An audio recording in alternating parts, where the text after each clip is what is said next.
listening to the Candid Frank live show on Blog Talk Radio and Rouge Radio. Well, I've been reading some tweets or twits, I don't know which. Some people don't like the new format of Rouge Radio. I'm taking it personally. Wouldn't you? Then again, though, some people do like it. So we'll do it on behalf of the people who do like it. And tonight, you'll like it even more. And that'll be because we have some very interesting guests. Tonight, we have Brian Wawryshyn, and he is of the BC Lions Den. For those of you on the West Coast, or as they say in the United States, the left coast. And we're not on the right coast because we're in the East Coast. So, I don't know. The CFL this year is very interesting. I really do enjoy watching the Canadian Football League. And as Brian shortly will attest to, they even like it a lot out there in the hinterland of the Western Coast. Also tonight, Ryan Waters.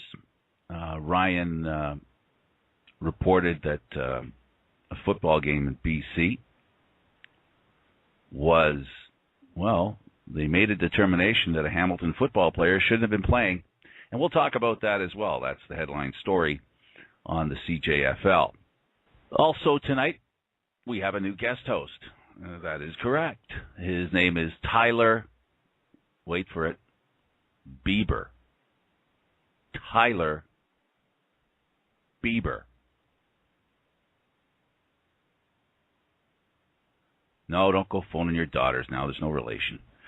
One would hope, but I guess that would help me with my numbers. I got to tell you. So, but unfortunately, no, that isn't the case. Rather, tonight, Tyler Bieber is a football aficionado, and he will be sharing his, how shall I say, his knowledge and understanding of the game of football as far as the West Coast is concerned. Again, we are bringing both sides together. That is correct. I here in the East and the boys we just talked about from the West. And just to make things even better, we'll be talking to Mike from the South. So this is starting to look like a Beyonce TV show, but it's not, because we're East, West, and South. So, as opposed to Northwest. So maybe we'll get right to her, but first, I want to remind you about why we're here. We're here because we are CFL fans. That is, the Candid Frank Live Show fans. Wait, no, that's not what I meant to say. I meant to say the Canadian Football League fans. That's what we are. Is this Tyler? Yep. Hey, Tyler, how you doing? Good, how are you? Give us an indication of the information that you can give us about yourself that says you'd be a great co-host when it comes to football, the Canadian style, Canadian Football League, and, of course, being a West Coast guy. What do you have to offer that we might be very interested in? Well, I know just about everything there is to know about the CFL and football in general, and bring a wealth of stats knowledge to the game, and I provide what I think is excellent and some of the best content that you can find anywhere on the internet when it comes to the CFL. Yeah, I mean, I'm passionate about the CFL. I'm passionate about football, and I think that I'm ready to, take the next step, get off of Twitter a little bit more and into this kind of world and let it fly. Perfect. Now, you told me that a lot of people ask you the question, yet you're not in any way related to the great Canadian singer Justin Bieber. Right. Okay. Well, that's no relation as far as I know. Well, I still want you on the show because we can never have too much knowledge about the Canadian Football League. Now, I got a couple of guys coming on a little later. We've got a CJFL guy, and we've got Brian of the BC Lions Den. The CFL this year has had some interesting moments. What would you Absolutely. consider the highlights of this year so far? Well, skim over them and we'll get in deeper a little later, but, I would probably say the fact that in really just about every single game, the games haven't been that close themselves, but as a competitive league, it has been competitive. There's games that are being decided by 16 points, and yet you still want to watch every single moment of the game because, as always in the Canadian Football League, you never know what's going to happen. And I mean, a couple of weeks ago, Hamilton and Edmonton played in Edmonton, and the game really wasn't even that close for the most part. And then all of a sudden, here comes Edmonton, and they start moving the football, and they have a chance to win the game on the last play, and the kicker misses the kick. And then at the end of the first half in that game, Davis Reed bypassed kicking a field goal, which very well could have wound up being the mandatory points that you would have needed to win the game at the end of the game. So they don't let him try the field goal at the end of the half, and then they let him try to win the game, obviously, and he misses it anyways. But, the Canadian Football League with the single point, with the Rouge, it's so unique, and it truly brings a different flavor to football that you don't see anywhere else. And so overall, I think it's just the fact that we've only had 2 games that have been decided within a touchdown, I believe. And yet you watch every single game to the end knowing that you never know what's going to happen. Yes. And when you refer to the fact that the Canadian Football League is full of surprises, this year, one of the biggest surprises, and a pleasant surprise, has been the fact that every year, key players get injured. But this has been a very successful year for the number 2 players, especially in the quarterback position, for making a case for the depth of talent in the Canadian Football League. Right. And quarterback's usually one spot. I mean, you've had a little bit of trouble with Winnipeg, with Buck Pierce and whatnot in the past few years, but it's usually one position that you don't really see a ton of injuries. And then all of a sudden, a few weeks back, you had Bo Levi Mitchell starting a game against Justin Goltz for the Bombers, and then you had Drew Willie starting for the Riders and Zach Collaros for the Argonauts. And I mean, it couldn't have been better timing, especially with Ottawa coming back into the league next year. They get to take a look at all these young, talented quarterbacks, and, it's a bit of an advantage for them because they get to see these guys in live game action ahead of time. Yeah, and there's nothing that replaces, live gameplay as opposed to practice and word of mouth as opposed to sight and sound of how a player handles the pressure of actually playing the game. And I think the biggest thing about these young guys has been the fact that they've been prepared, which speaks well to the coaching as well in the CFL, especially under the condition where, there's a tight rein on how much time coaches can spend with players in practice. So, it's quite an interesting, situation, to say the least. People like me even consider the fact that if you have talent, if Zach Collaros is the real deal, it makes you wonder whether they'll protect Ricky Ray or not. And I know a lot of people say I'm crazy saying that, but, history is what history is. This year's been great that these number 2 quarterbacks have done well, but historically in the CFL, it's tough to get a good quarterback, and everybody knows having a good quarterback is most of the battle in having a good team in the CFL. Without a good quarterback, you can't really go anywhere. Right. With Ricky Ray, though, it's a little bit more interesting just beyond that. I mean, he's been injured the past couple of years, and he has had a few more injuries throughout his career. He has a big salary, but, I just can't see relinquishing the rights to a guy like that and opening him up to what will be a divisional rival, no matter what Zach Collaros has showed or what any quarterback has showed in their start. I mean, Ricky Ray, he's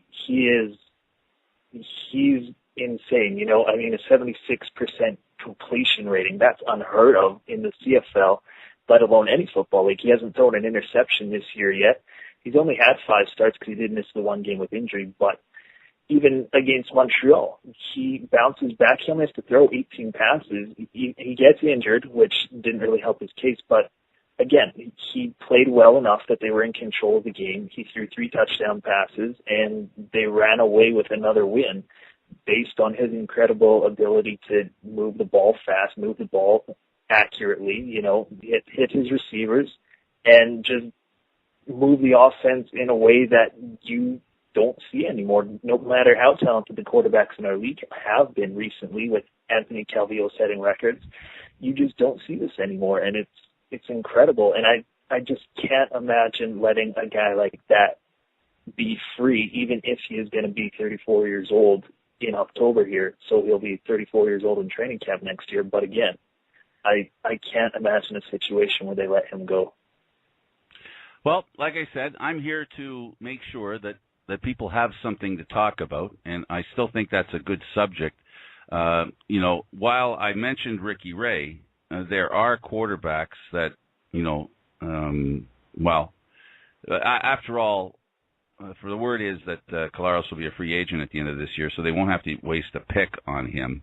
I don't know if Trevor Harris yet will see any action for the Argos to see if he rates the same kind of consideration that Zach Collaros seems to be getting.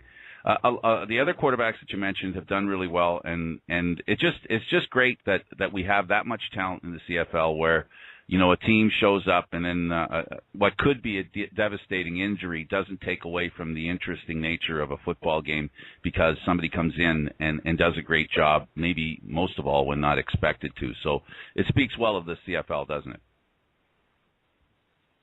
Absolutely.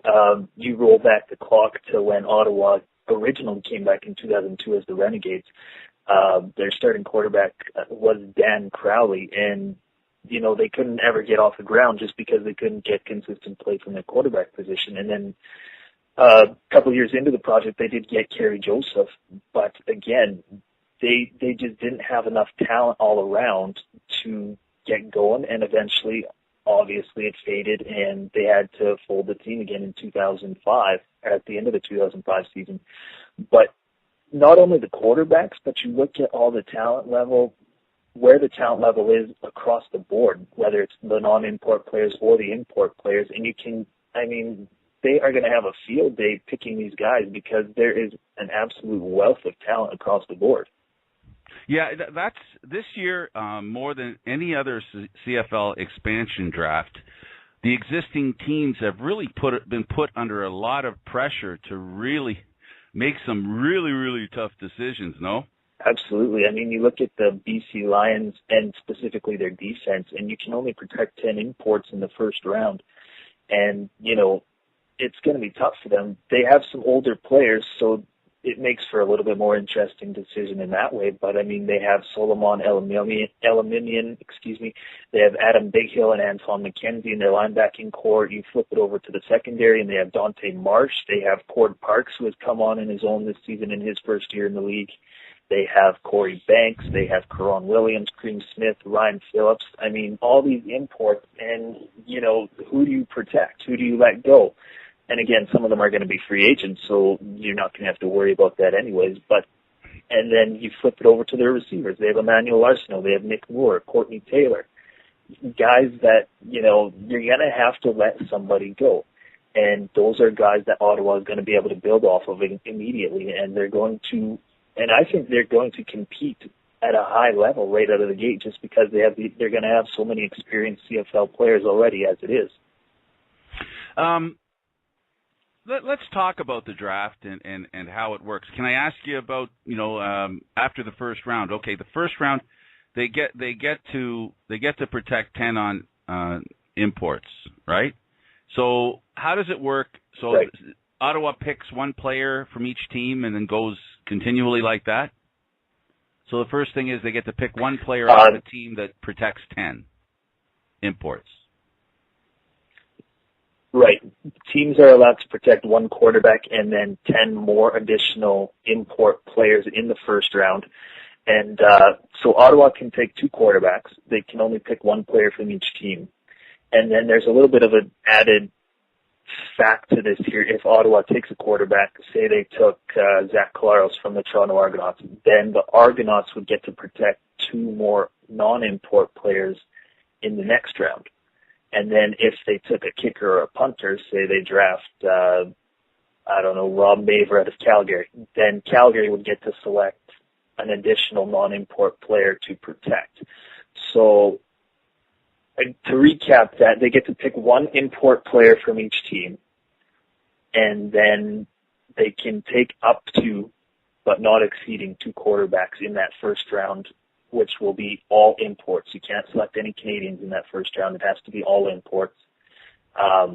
One player from each team, 1 quarterback, and those teams get to protect 1 quarterback as well as 10 additional import players. In the second round? That's in the first round. Second first round, the you second move round, on and it becomes Canadian. Right. Second round is the Canadian draft. You can protect 6 guys out of the gate. But again, if you had a quarterback selected in the import draft, you get to protect 2 more, so your total would be 8.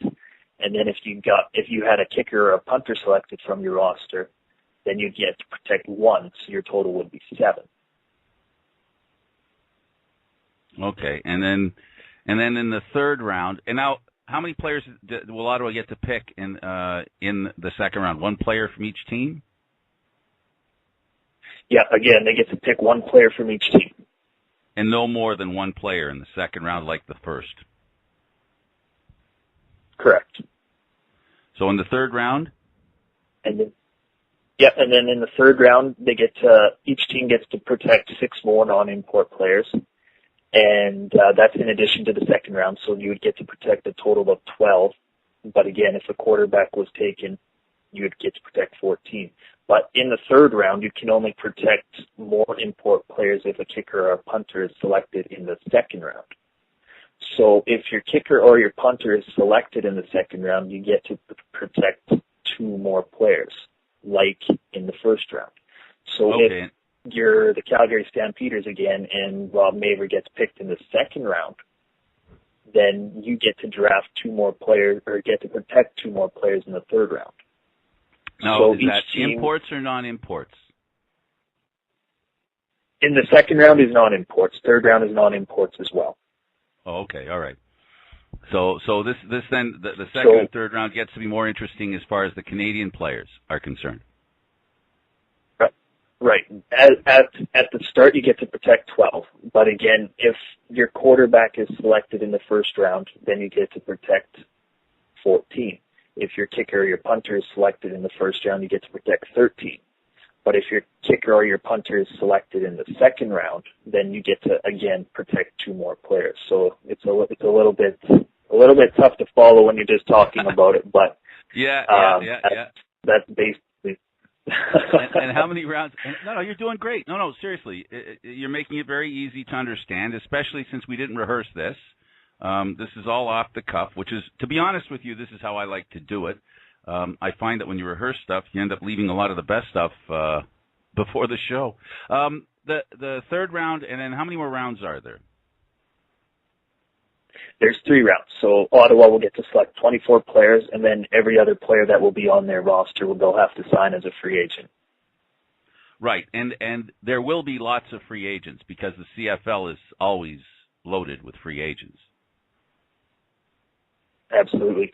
They get to participate in, obviously, the free agent period, which opens up in February on, I believe, the 15th or the 16th, one of those 2 days. But they get to sign players that are already free agents, like, say, NFL free agents or Canadian free agents that just don't have a team at the moment.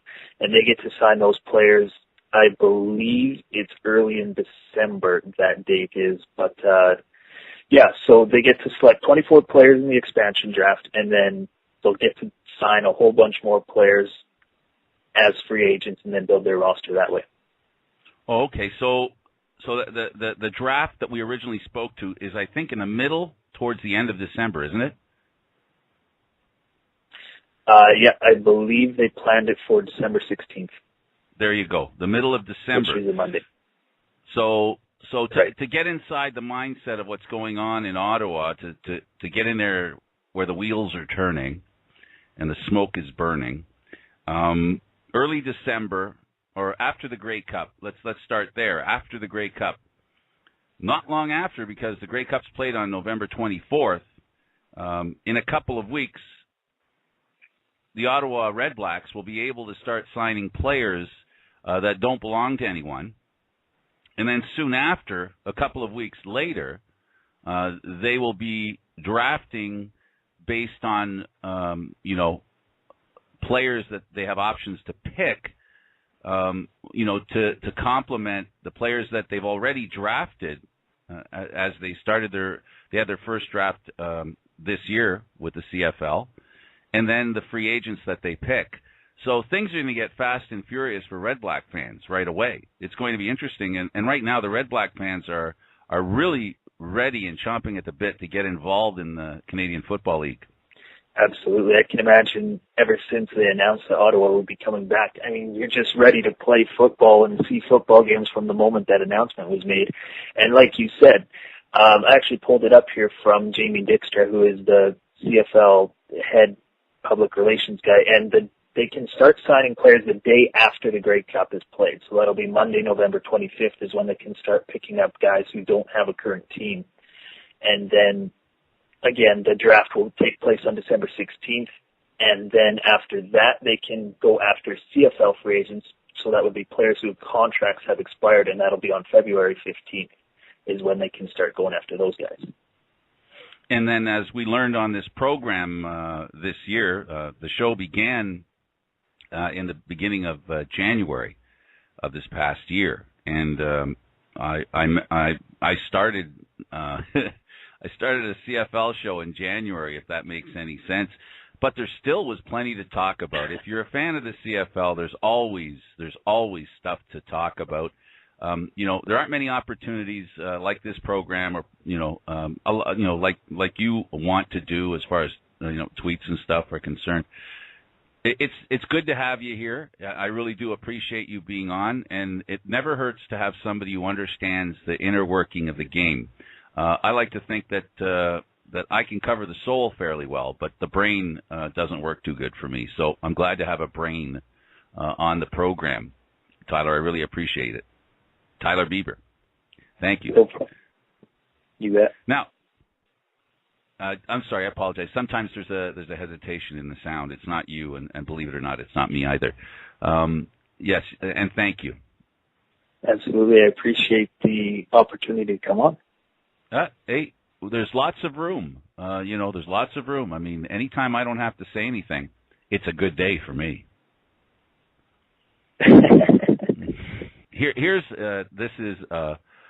I love pulling stuff off YouTube, and Tyler, you'll really get into this. It's not musical, but it's fun regardless. And this is a BC commercial, and please don't send me cards and letters. It's a joke, and it's funny. Montreal, you used to be winners. Now you're just whiners. Boo! We are different. We are French. Shut up. You're not even real French anyway, like those guys from Denmark, man. In Vancouver, we're real. Yeah, the championship BC Lions, they're really gonna kick some Alouette butt. Blue team sucks. BC rules. CFL, the rivalry lives on. What's up, dude? Well, now, you sure there's any fish in here at all? Because we haven't latched into one today. Tired of sitting on the sidelines? Want to be part of the game? Be offensive. Be radical. The CFL is back and more radical than ever. The action never stops. It's hard-hitting, high-scoring football. Get in the game. Wear the attitude. Go, go, go. Be offensive. Be radical. CFL football. Get in the game. You having more popcorn?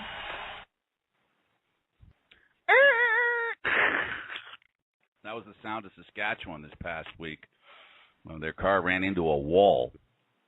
Tyler, this is another year where Saskatchewan, looks dominant early in the season. Have they crashed and burned, or is this just a blip on I guess on the way to the parade and party that will be the Saskatchewan Roughrider Grey Cup Championship, the 101st Grey Cup? Well, I'll tell you what. We'll wait until the result on Saturday against Montreal to see if it's a crash in the road, because Calgary is a talented team. I mean, there's no denying that, and they hung in there against the Riders back in their first meeting of the season before. The Riders absolutely dominated them in the fourth quarter and pulled away. But Montreal, as we know, they got blown out by Toronto last week. They're limping into this game. They're on the road. There's really no possible way that they should win this game, but they're playing the underdog role. And the Riders need to bounce back from a tough defeat on the road. And so if Montreal can go into Regina and knock off the Riders, then yeah, I'd say that it might be a little bit more concerning for them. But as of right now, I'd say it was just one blip on the radar. It was a heavyweight showdown in the West Division. Saskatchewan got them the first time in Regina. Calgary happened to get them this next time in Calgary. They play again later in the season in Calgary. By that time, it could be for first place. It could be an absolute war for first place late in the season. But right now, I'd say it's just a hiccup, and we'll see what happens on Saturday against Montreal. Yeah, I'm inclined to agree with you. I'm just teasing our Saskatchewan friends because, as usual, we have to give people a reason to call. And the number here is 714-242-5250. You're listening to Candid Frank Live on Rouge Radio and Blog Talk Radio, and our guest host tonight is Tyler Bieber. Or no, maybe it's Tyler Bieber. I don't want to even say Bieber. I got to be honest with you. On the subject of Bieber, did you watch the Grey Cup last year, and did you see the halftime show? And if you did, were you surprised by the reaction of the CFL fans at the game to Bieber? I'm never surprised at the reaction he gets, whether it's at the Grey Cup halftime or you see a picture of him on the internet and somebody happens to comment on it, or you happen to hear a song of his come on the radio, and again, you're going to get a comment, whether it's just a 5-second clip or a 10-minute halftime show. I mean, it never surprises me, good or yeah, and neither was I. I mean, I'm not a big fan, but I'm not a hater either. I'm proud of the fact that he's a Canadian who's been very successful in the music industry in the world, in North America in particular. And it's always good to see Canadians do well. I really do, applaud his career. Now, when it comes to choices and how he displays himself and what he does, I'm not such a big fan, but that's just me reacting to the reports as opposed to what might be the total truth. So we'll leave Justin Bieber alone, being a Canadian, and now we'll talk to one of our favorite people on the air on the show. His name is Mike. He's Mike, our American CFL fan. Mike, welcome to the program. Frank, how you doing? Tyler, what's up, man? not too bad. Good to have you here. All right. An American fan, eh? Yes, sir. Now you're out west. Fantastic. Where about it? Go. I was gonna ask that question, but go ahead. Yep. You know what he's gonna say, Mike. Where are you, and where are you calling from, and what makes you a CFL fan? Review it for our national crowd.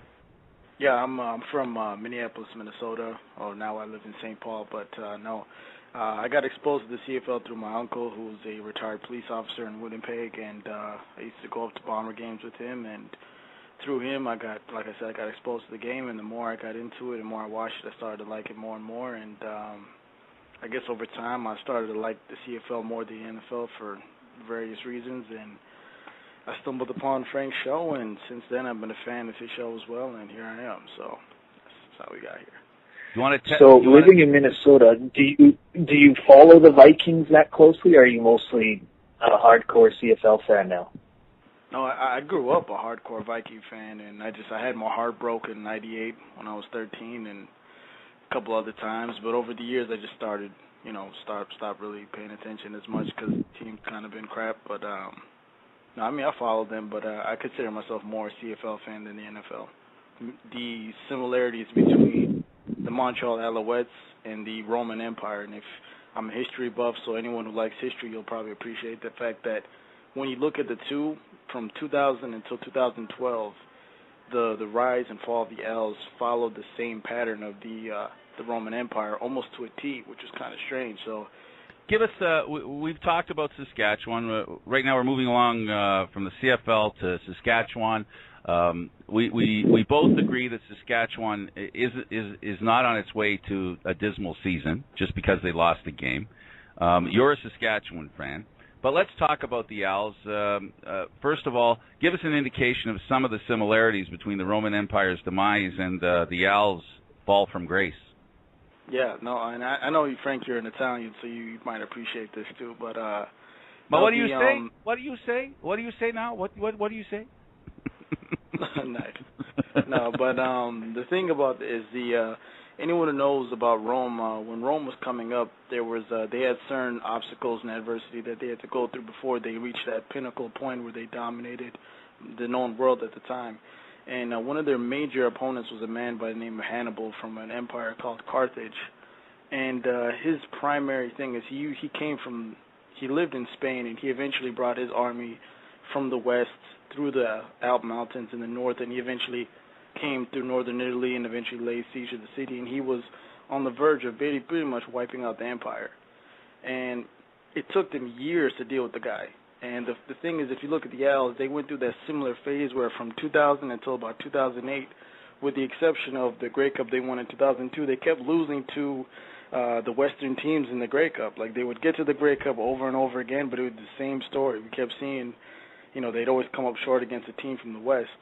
And it's interesting that Rome had a similar situation where they kept, they would have success in other places, but they kept struggling with this force from the West in the person of Hannibal, who consistently beat them every time in battle.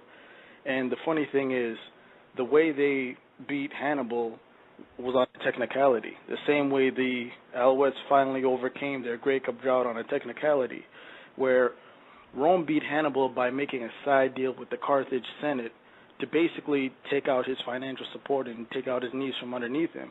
So they basically beat him without ever actually defeating him in battle. On the flip side, the Alouettes, they pretty much won because of, we all know, the infamous 13th man situation in the 2009 Grey Cup, where technically they lost, but on a technicality they actually won the game. So from that moment, we see the tide turn for both Rome and Montreal, where after that whole situation is done, Rome becomes the most dominant empire in the world at the time, and Montreal goes on to have a 2-year reign where they just totally dominate the entire league. And then eventually, right, as all empires do, they slowly fade, and what happens?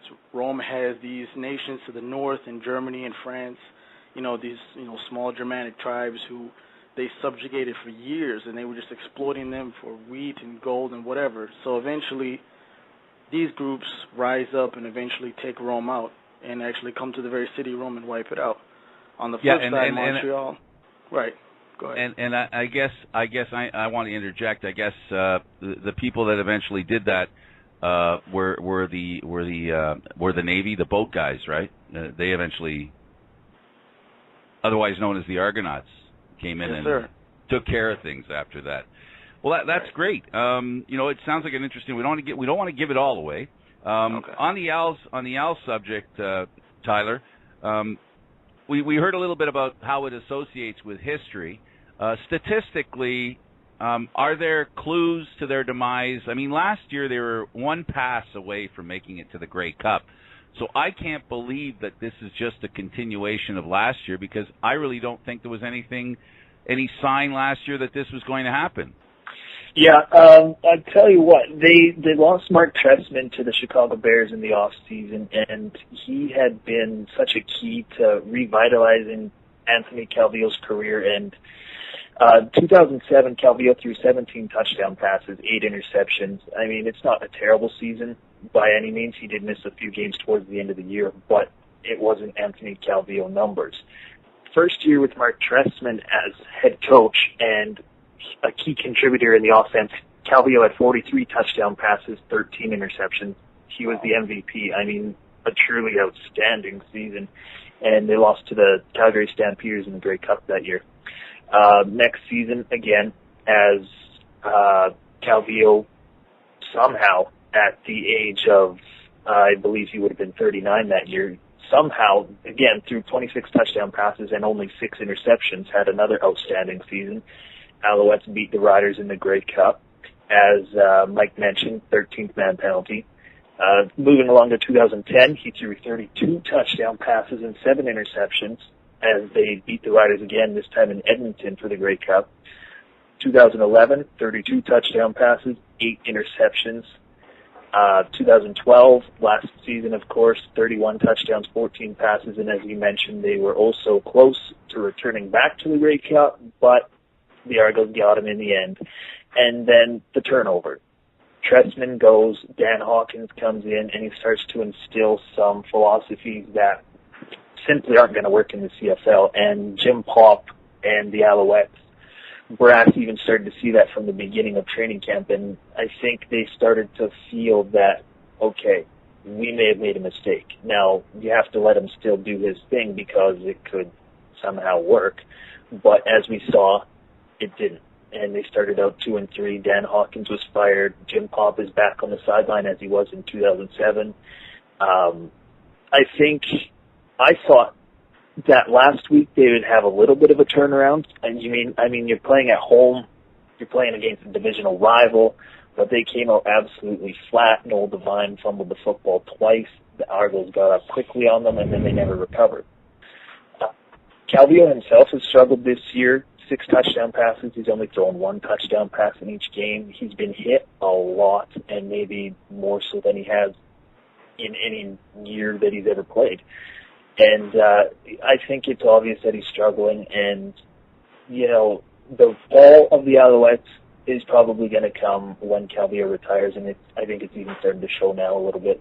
Defensively, they've been great, but offensively, they're struggling to find their way, and now they lost Janelle Richardson for this season. Brandon Whitaker is out for a little bit. I think he might be returning this week, but again, you know, the turnover, I think they're still adjusting, and if you look at it last year with the Argos, for example, they had a new philosophy, a new system with Scott Milanovic coming in, and they struggled out of the gate.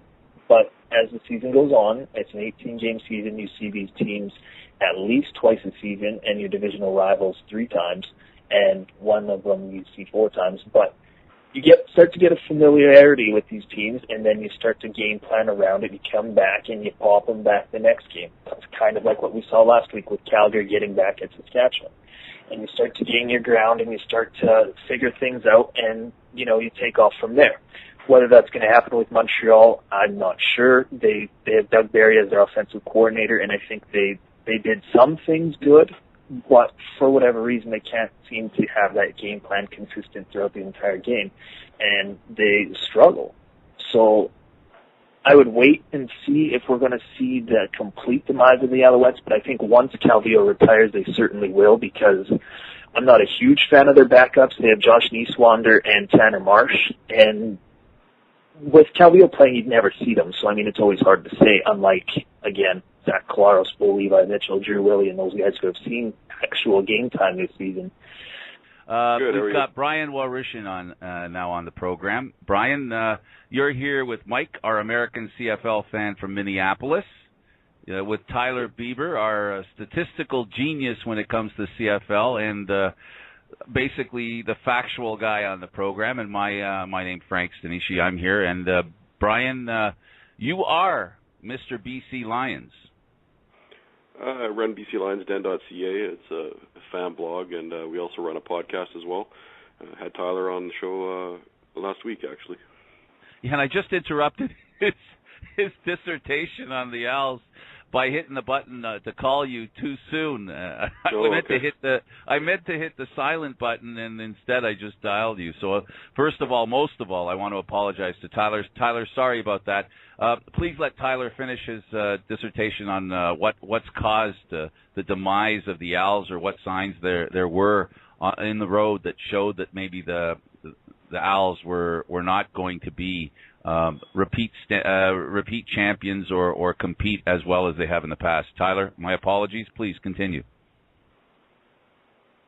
No worries. I guess I'll just quickly recap it. Trestman left to the NFL, and his philosophy was so instilled into that program. I mean, the numbers, 43 touchdowns, 26, 32, 32, and 31 from Calvillo while Trestman was there. They moved the offense incredibly well. Their defense wasn't that good, but Calvillo, again, they were able to move the offense and make up for that fact. And then you turned it around to this season. Like I said, Dan Hawkins came in. His new philosophy didn't work with the team. They started to see that from the outset. He was let go. Now you got Jim Pop back on the sidelines. Calvillo again. He will be turning, I believe, 41 next week, and he's obviously going to retire, and I think it's going to be after this season. It could be in a couple of years, but I believe his contract is expiring this year. And I'm not that confident in their backup quarterbacks, Josh Nieswander and Tanner Marsh, that they're going to be able to have some sustainability and carry over there next season, despite the fact that they have Brandon Whitaker, Jamel Richardson, S.J. Green, Brandon London. You know, they have these offensive weapons, but I don't think you're going to see sustainability at the quarterback position where they're going to be able to maintain the pace that Calvillo has set for the past few years. And so I think you're going to start to see them. They might fall down to 6 wins next season. They might not even make it to 8 this season, but once Calvillo goes, I think the ship is going to be lost for a couple of years. Well, I hope things work out better for them. We need a strong Als presence in the Eastern Division of the Canadian Football League. You know, we will have a lot of interest in the Eastern Division because of Ottawa's joining the league and the Eastern Division. So, Mike, the American, Tyler, the Brain, and Brian, who puts the Wawryshyn in the program. Brian, exciting news coming out of BC. You have some really interesting moments to talk about with BC. They seem to not be getting the limelight that maybe they deserve with Calgary and Saskatchewan in the forefront, but BC's not far behind, if they're behind at all, are they, in the chase for the Grey Cup? I would say at this point of the season, they can't be considered anything close to those two teams at this point because they haven't put together a full game of football yet. And this Saturday is definitely a test for the Lions.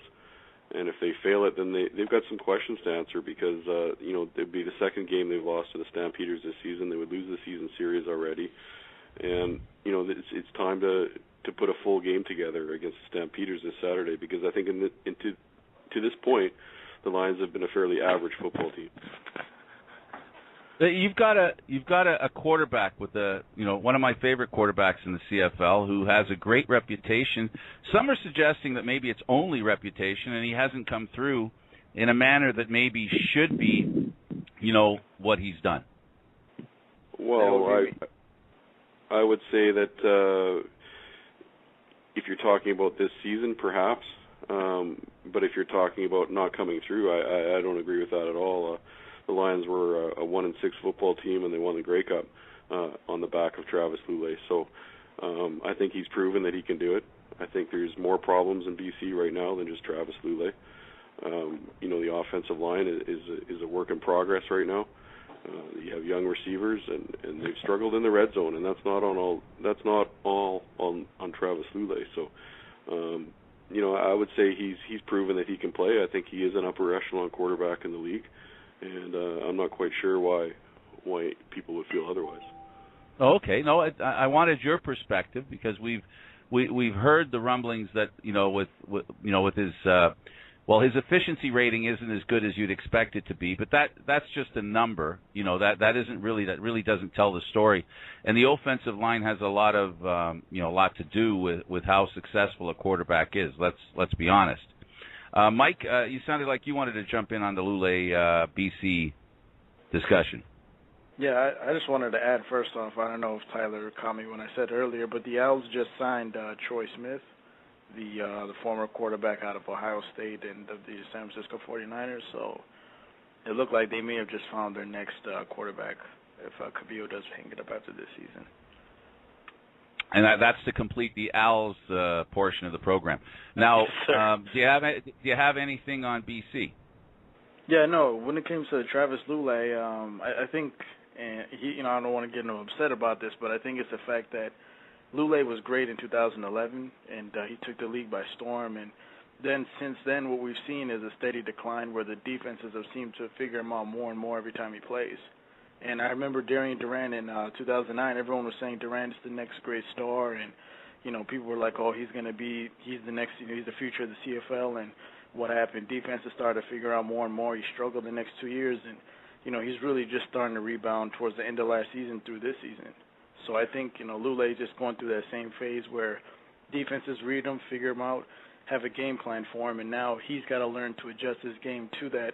And then that's what separates good from great quarterbacks. Good quarterbacks can come out well, defenses adjust, and then they go away. Great quarterbacks can adjust to whatever defenses come up with and still be able to excel and grow and go past it. So that's what's going to determine these next 2 years where Lulay really is. Is he a good quarterback that had a nice run, or will he become a great one? So we'll find out, hopefully, by the end of the season. We'll Tyler, find that out. Oh, go ahead. No, it's okay. Go ahead, Brian. We'll find that out. But I mean, you're saying he's on a steady decline. The Lions were 13-5 last year. Sure, they lost the playoff game.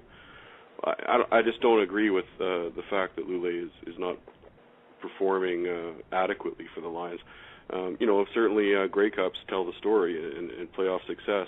The Lions play in a very tough division as well. So, it's Travis Lulay wins football games, and there's no denying that. And, he won a Grey Cup already. Think about that. Like, you pointed out last year's record. Let's be honest. You could attribute that just as much to the defense, the play of Andrew Harris. I mean, let's be honest. He wasn't necessarily lighting it up. Statistically, even when you watched it, you could tell there was times where their passing game really just never could get going. And some said that was because of the injuries of Simon and Arlen Bruce, but whatever the reasons may be, it came to a head in the West Final where we just saw the whole thing unravel, and he really couldn't get the passing game going. So as far as I could consider that a decline when the year before the guy was throwing 300-yard-plus games almost at ease. Defenses couldn't stop him. He would constantly be moving around, making plays. You didn't see that at all last season. I mean, their offense was basically Andrew Harris and then great defense. That's how they won last year. Brian. I disagree. Now, I disagree. And don't forget, he also played the final games of last season with a bad shoulder as well. There's information out there. Guys, this isn't about honesty, Mike. This is about opinion, and that's all this is. This is all about opinion. We're here offering our opinion. The honest truth is, a team wins or loses based on the team's performance, not any individual, really. That's the first thing. Now, what happens is sometimes players, they peek through the team and look like they're the reason why a team wins or why the team loses. But I'm not really sure that Travis Lulay is the reason why BC wins or loses, but I do think that he makes a major contribution, and if that contribution isn't as big as it used to be, that could be a problem. But from what Brian said, that if he was playing with an injury last year, that could handicap his ability to do well. But remember, this is all about opinion and conjecture. I'm of the opinion that the Argos should win the cup every year, but that's only because of my selfish desire. That doesn't mean it's going to happen. So, Brian, BC has been a great team over the years. Travis Lulay has done a marvelous job. He's been a star quarterback for the team. He's paid as such. The team, you said the front line, maybe the offensive line might be a problem. Is that the major problem, or are there any other problems that you see up close, right there in BC? Well, right now I think the biggest problem the Lions have is lack of pressure on the defensive line. They're last in the league in sacks.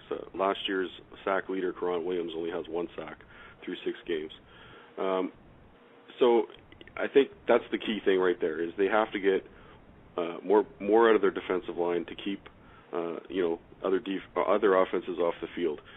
The Lions, I think, are missing Khalif Mitchell, who's fit in quite well in Toronto from all accounts. Maybe that was a trade that they would want to reconsider at this point. I don't know if the bridges were burnt too bad to keep him here. It would depend who you would talk to, but I think defensive line is a big issue right now for the Lions. I'm expecting them to be scouring NFL cuts to bring somebody in. They don't get Andrew Harris involved enough early in football games, as far as I'm concerned. In their losses, Andrew Harris is pretty much shut down early. When they get him involved early, that's when they have their success. That's when the offense starts rolling. And it seems like, when the running game gets taken away, the offense starts to sputter a bit. So consistency on offense, getting Andrew Harris more involved, and I think they have to improve the defensive line going forward. So did you just make my point for me? I didn't make any point for you. Yeah, you just basically said if they don't get Andrew Harris involved, the offense gets inconsistent and they struggle. Why? Because Travis Lulay is just not that great. Point a football team out to me that has their running game shut down that wins championships. Well, I mean, the Montreal Alouettes for years barely had a running game. No. They had a guy that they would every now and then run a draw or a toss to, but their offense was all about the passing the ball. Mike Pringle and guys like that. And Whitaker, when they won championships, right? 2009, 2010. And they had a running game to go along with that. It was a change of pace, so it wasn't a foundational thing like it is for Calgary or Saskatchewan or BC. But that wasn't the question. If your running game gets shut down, you cannot win football games.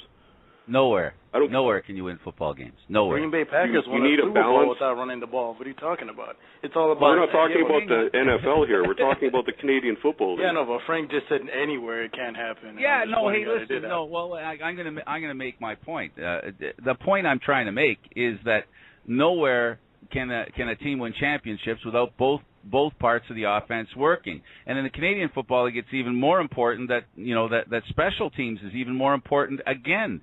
You have to have those three parts of your game working really well for you to win championships in the Grey Cup. And Mike, just because somebody does it without it doesn't make it not true. Just proves the rule because that's the exception. They're far and to Brian's point. There are few and far between that do actually succeed without everything working. The Argos were fortunate last year because they're different. The special teams, the defense, and the offense combined to make a championship. I understand what you're saying, that you can have such an exceptional portion of the team that could carry the team. But really, that's the exception, not the rule. If you're setting up your team, you're not going in saying, well, you know what, we really don't need to worry about running the ball. We'll just win the championship on the guy's arm. That ain't going to happen. It might happen without you thinking about it, but if you think that's what's going to happen, no, I disagree with you. And it is important. The running game is important in the CFL. Because not like in the NFL where you can run, 3 times for 4 yards and get a first down. In the CFL, you can't run for 4 yards twice because then you're 2 and out. So, it is important. Sorry, guys, I just had to interject. In the CFL, it's all about, like in the NFL, it's all about establish the run to set up the pass. That's the basic fundamental understanding on offense. In the CFL, it's the other way around. You have to be able to establish a passing game, and then the run plays off of that. No team in the CFL his foundation is the running game. No team. Anyone like Winnipeg tries that and look what happens. It's a disaster. You can't. Whoa. Have you watched the Saskatchewan Roughriders this year? Yeah, but even when Corey Chief does that, it's almost he still plays off the fact that the defenses respect the passing game. You rarely see the safety come down into the box because they know the receivers. They're like 5 deep at receiver. And with George Cortez's offense, the defensive coordinators are worried more about that. That's why, and I followed the Riders really closely. And Rod Peterson talks about this all the time, where they're like, their offensive coaches say their passing game is just waiting for the defenses to start coming into the box, playing the run more, then it's going to open up their passing game. Right now, they're just taking what the defense gives them, which is the defense is still worried about the pass. That's why Sheets is able to get as many yards on the ground as he does. So in the CFL, this whole concept that it's run first, pass then is totally out the window. It's all about having a great passing game, which makes the defense fear the pass. Therefore, they play off the run, which opens up the run underneath. You can't have a consistent running game in the CFL. It doesn't work like that. You have to have moments and there's spots where it can, have big plays. That's how it operates. Well, no, I can tell you. If Travis Lulay isn't playing at a level enough where the defenses feel like, okay, we have to. Okay, Mike, let Brian comment on one point at a time, and let Brian comment on that point. Brian, go ahead.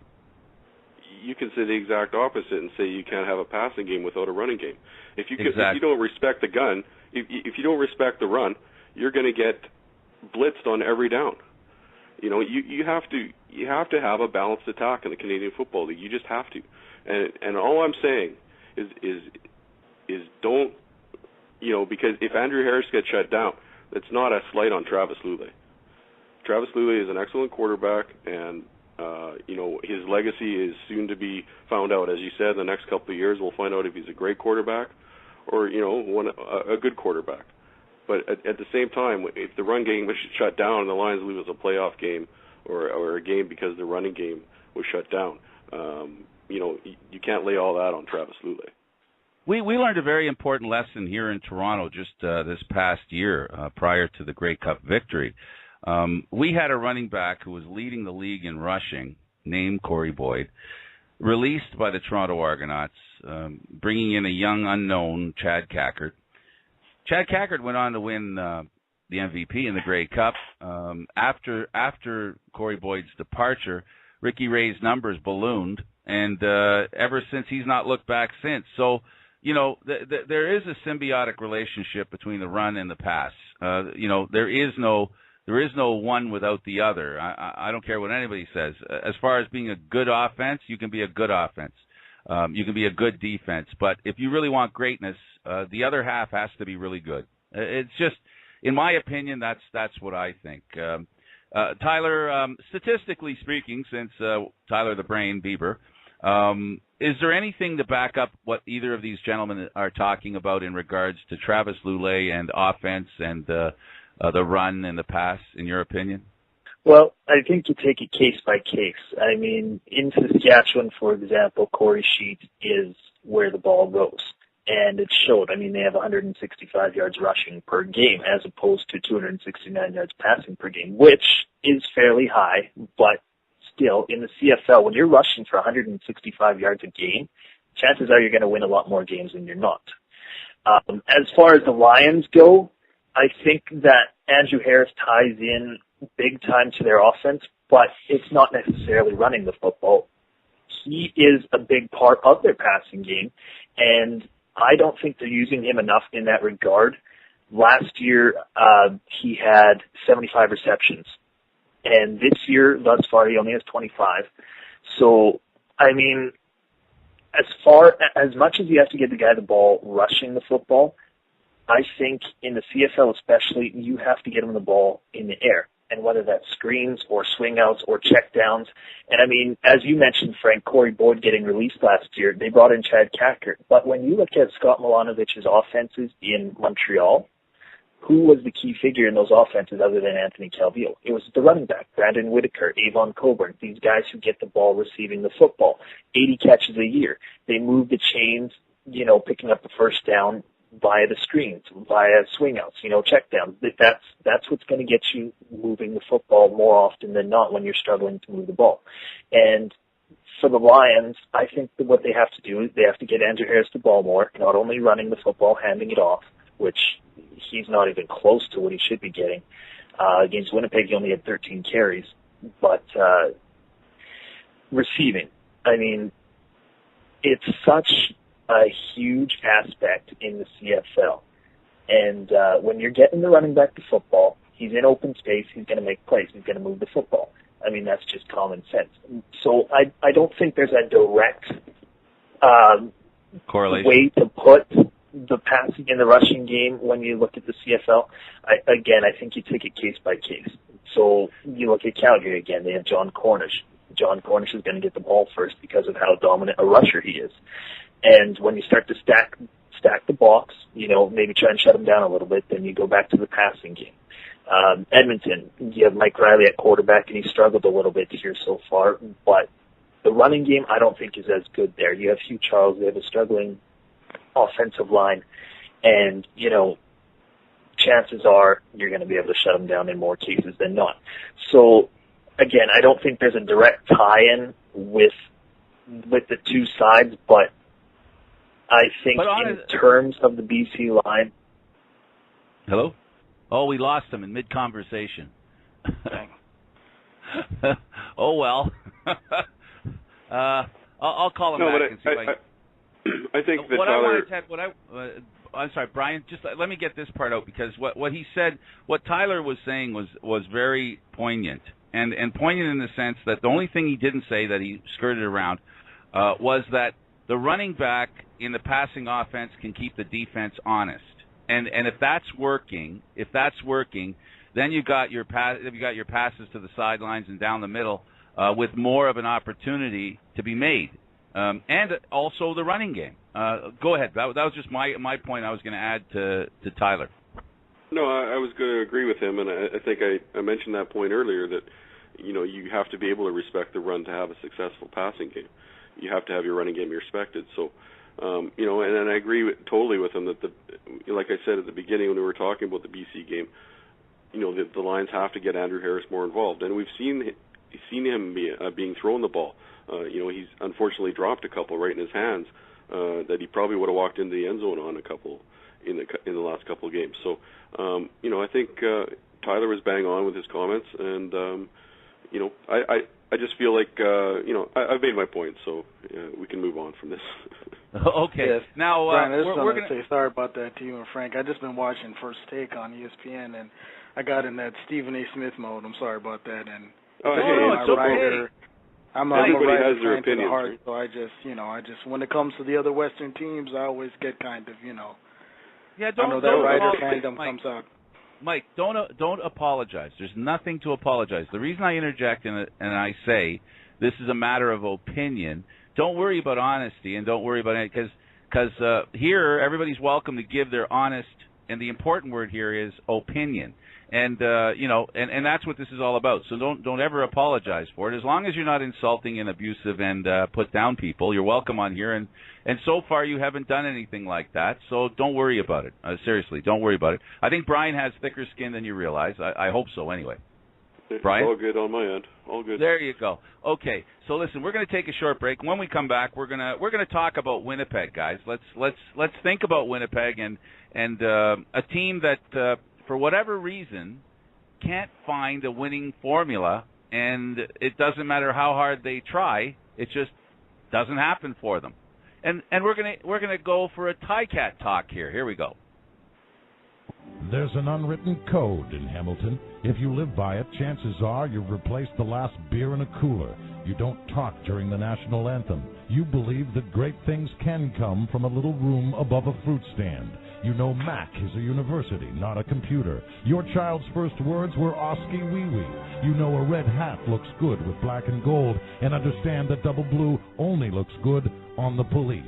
You believe hot water isn't a necessity for the visitor's dressing room. You've hit every green light on Main Street twice. You believe there's a little general in all of us. You only wear your good hard hat to games. You know King Kong was more than an ape. He was a 5-time All-Star. You've parked on somebody's lawn to catch a kickoff. You know that Porter is a quarterback, not a bellhop. You've worn a kilt to a football game. You understand that every once in a while you have to be the center. You believe a football team can outlast 22 prime ministers, 2 world wars, a Great Depression, and still give birth to a pearl. You've worn a garbage bag as a raincoat. You've never seen a fair catch. You pick a concession line not based on how long the line is, but how hot that cashier looks. You understand that Labor Day is more than an extra day off, and no matter what happens on the field, your season is a success if you beat the Argos. You're listening to Candid Frank Live, streaming on Rouge Radio. We're the Argos cheerleaders. Yes, they are. It always makes me giggle inside whenever I hear them talk about our program. Okay, we're here with, and I hope he's back because I did call him. We're here with Mike the American, CFL fan, Brian, who puts the wow in Candid Frank Live show, Wawryshyn, and, of course, Tyler the Brain Bieber. And I am Frank the Frankish, no, you know what? I'm Frank the Fancaster. I'll call myself that. I'm Frank the Fancaster. So here we are talking about the CFL. We've spoken. You've missed us talking about Saskatchewan, the demise of the Owls, the BC Lions, and, of course, the Lions' Den king himself, Brian. Gentlemen, Winnipeg. I want to talk about Winnipeg. Here's a team that really hasn't found its way. Buck Pierce is injured. People complained about the fact that he lost too much weight in the off season. It's going to make a bigger, well, ironically, it'll make a bigger target out of him because he's smaller. Let's start with you were last time. Why don't you jump in, Tyler, on our friend Buck Pierce and the Winnipeg Blue Bombers? Okay, it's a bit of an interesting situation, isn't it? This week, Max Hall starting at quarterback. You look back to last year, October 13th, 2012, Joey Elliott started against the Calgary Stampeders. Ever since then, you've had 4 other starters: Buck Pierce, Alex Brink, Justin Goltz, now Max Hall. They've tried to figure out a formula. It has never worked. Buck Pierce, I think everybody will agree that when he is healthy and when he is on his game, he gives them the best chance to win no matter what. So they turned to Justin Goltz with Buck Pierce dinged up, and they're trying to get a little bit of a different way going about it in Winnipeg. And Justin Goltz was supposed to be the starter for the rest of the season. Turns out, not so much. So they've turned to Max Hall this week. Max Hall is a former NFL player with the Arizona Cardinals. Didn't really go that well for him when he was with the Arizona Cardinals. He struggled terribly. He threw an interception in almost every single appearance, which was 6 in the 2011 season. And, I think when you look at Max Hall, when I was studying his game film when he was with the Cardinals, he made 2 starts there. His biggest thing that's going to impact his game in the CFL is his arm strength. The CFL is a bigger field, and I think the area that he's going to struggle the most is if they're throwing the long outs. He's going to have some troubles in that area, and so what I think they need to do with him this week is turn him into a game manager, use Chad Simpson again with the running backs, use him in the passing game, hand him the ball off. They have to centralize their game plan around Chad Simpson and give him the ball. And everybody says it because it's absolutely true, but you go back to his Twitter handle, it's give Chad the ball. And that's where the offense needs to begin. I don't think they did it enough when Justin Goltz was the quarterback. I think they started to get to a little bit of a comfort zone and start to get him the ball more, but I think they're still looking for the key formula in getting Chad Simpson the ball more. As far as Justin Goltz goes, I don't think they gave him a really fair chance. I mean, yeah, he made 2 starts and he didn't really show the greatest performances in those 2 starts, but he played Calgary, he played BC. Those are 2 of the tougher defenses in the Canadian Football League, and now you turn it over and they play the Hamilton Tiger Cats this week with Max Hall starting, and the Tiger Cats, to be quite honest, don't have a defense anywhere near that they should. And so what I thought was they should have given Goltz one more start. If he struggles against the Tiger Cats at home, then okay, turn over the keys to Max Hall. But they're going to go with Hall a little bit earlier here, and again, Chad Simpson has to be the focal point of this offense, and I don't know how long it's going to take for Gary Crowton, the offensive coordinator, to realize that, but hopefully for the Blue Bombers it is this week. And Crowton is another case himself. I thought that he should have been gone when they let Joe Mack go last week, when they let Garth Butchko go last week. I thought Crowton should have been right behind him, and they should be looking to figure something else out there, but he wasn't. And then you get the news this week. Marcel Belfay, the former Hamilton Tiger Cats head coach, is brought in onto their offensive staff. And what I think is going to happen is by Labor Day, Belfay is going to either be 50-50 with Crowton, or he's going to be calling the plays, and Crowton is going to be more of a quarterback's coach and advising in a different role. Kind of like what happened in Edmonton last year. They brought in David Kelly. Marcus Crandall was relinquished, and he became the quarterback's coach and was not calling the plays anymore. Kavis Reed was calling the plays, which, again, didn't really make sense because he's a defensive coordinator, but it was what it was, and it was a struggle for them. So I think you're going to see something similar like that in Winnipeg with Belfay taking over the play calling, and I think it'll help him because he seems to me to be more like a guy who's going to get the running back the ball more. And again, I think that's what they have to do in Winnipeg. Defensively, they have struggled terribly so far this season. More recently, in the past 5 weeks, they've given up more passing yards than you know what to do with. They haven't come up with an interception since, I think, about week 2 when they played the Alouettes and Anthony Calvillo. They are able to stop the run. They have done it tremendously, and part of that's because, again, where you're going to look when you're looking at the Winnipeg Blue Bombers and their past performances. You're going to look to the secondary. You're going to start to air the ball out.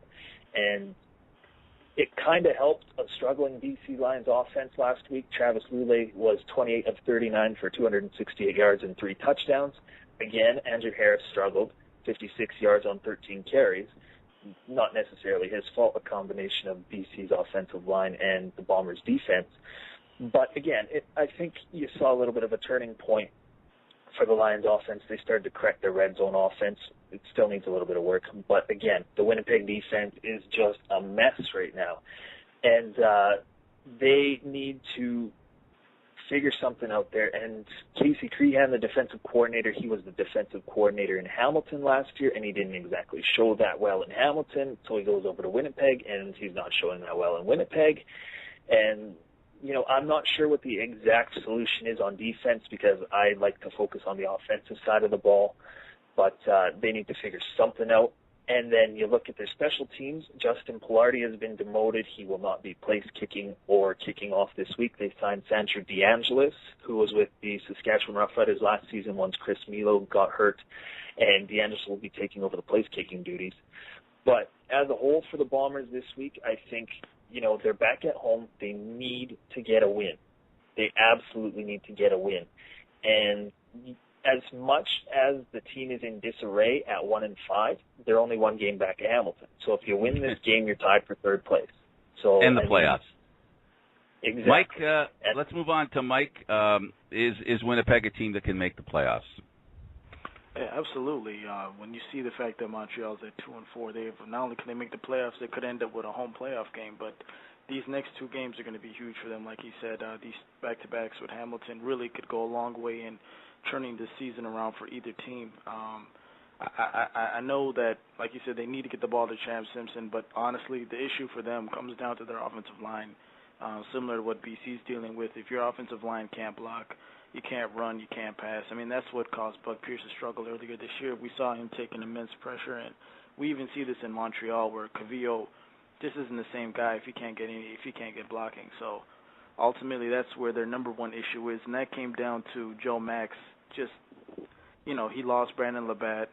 He let a lot of key guys go. He seemed to be, you know, just content with holding on to guys and not really aggressively pursuing people in free agency, which was something that a lot of Bomber fans were upset about, including some of my family members. And it's one of the reasons why a lot of people wanted him out a while ago. But, you know, they finally made that decision, and I guess they've assigned Kyle Walters as the acting general manager, and I guess he made a couple moves. He just let go of the backup running back, Chris Garrett. It doesn't really mean anything, but I think they're trying to send a message to the team that if you're not performing, they're going to let people go, and maybe that'll put extra pressure on guys to really focus and lock in during this week at practice and really put the pressure on them to have to deliver. But ultimately, it starts at the top, and if your management isn't, you know, in good order and running things efficiently, it's going to trickle its way down, and that's really what's been happening. And it's a shame because they have a beautiful stadium. They got great fans. And I just, you know, I just feel bad for them. I feel like the Bomber fans deserve better, and hopefully they could turn things around. But like I said, if you don't fix that offensive line, you can't do anything. And I don't know. I guess that's it. That sounds like a good segue to Brian. That seems to be the general consensus with BC in Winnipeg. What are your feelings as an outsider of Winnipeg, but an insider on what we used to be a Western Division team? Yeah, well, it's weird that Tyler mentioned their defense being such a mess, but they actually do have a very good defensive line. You know, they're right up near the top at sacks, if not leading the league in sacks. So, you know, when you have a good defensive line like that, it's a little strange that your pass protection is lacking so much. But I agree, once again, he's got to get Chad Simpson, and they have to get Chad Simpson more involved in the game. Right now, that's the best weapon they have, especially with the inconsistency at quarterback. And you know, they've got to get that position settled. And I don't understand how you name a guy a starter one week and then the next week he's number 3 after, you know, little chance to prove himself. So we'll see how Max Hall does. I don't think we've seen the last of Buck Pierce. I think this new regime has already basically elevated him to number 2, and I think if Hall struggles, I think you'll see Buck Pierce come into this game this week. Yeah, I agree with you. I think it's an experiment, but unfortunately, that might be part of the problem. There has to be a commitment by management to its players, as well as making the players accountable. I'm gonna dial now our next guy, he's going to be Ryan Waters, and we're going to do some CJFL stuff with BC. They had a team a win was taken away from them on an illegal player on their team. On three, guys, let's all welcome Mr. Ryan Waters. 1, 2, 3. Hello, Ryan. Hello. Oh, he hung up. I can't believe it. I guess I scared him away. Let's try it again. You know what? I'm gonna wait. Let's take it off that. And go ahead. Come on, baby. Get on the phone there, buddy. See, this is why I have to let it ring on the air. If I don't let it ring on the air, for some reason, people think we're not talking to them. They think there's something wrong. And there he is. Hello, Ryan. Ryan, buddy. Ryan. You there? Hello. Yeah. Hey, Ryan, we got you this time. I called you last time. Did you hang up or did I hang up on you? I didn't hear anything, so I hung up. That's what I just finished telling to the listeners. So, okay, we're with Ryan Waters. I'm sorry I'm calling you a little late, but we've had a really interesting evening talking to some very intelligent CFL fans and bloggers and people who comment on the CFL. You're with Brian Wawryshyn. He is of the BC Lions Den. Tyler Bieber, the brain I like to call him, and Mike, the American CFL fan from Minneapolis. Share with us your perspective on the game of football. What turns your crank? Well, the action, the hard-hitting action, the end-to-end action, so to speak. I like the game within the game as far as the chess match, matchups. You try to break up matchups with the running back, linebackers, and then all the movement on the defensive line when you try to get by the offensive line at the quarterback or in the backfield to get up to the running back. So the strategy that goes into the game, the coaching that goes into the game is, as you say, turns my crank. Good. Now, BCFC ruled against the Okanagan Sun football team in the CJFL because they had an illegal player from Hamilton. Tell us about this. This is pretty unusual, isn't it? It is pretty unusual. You're right on that.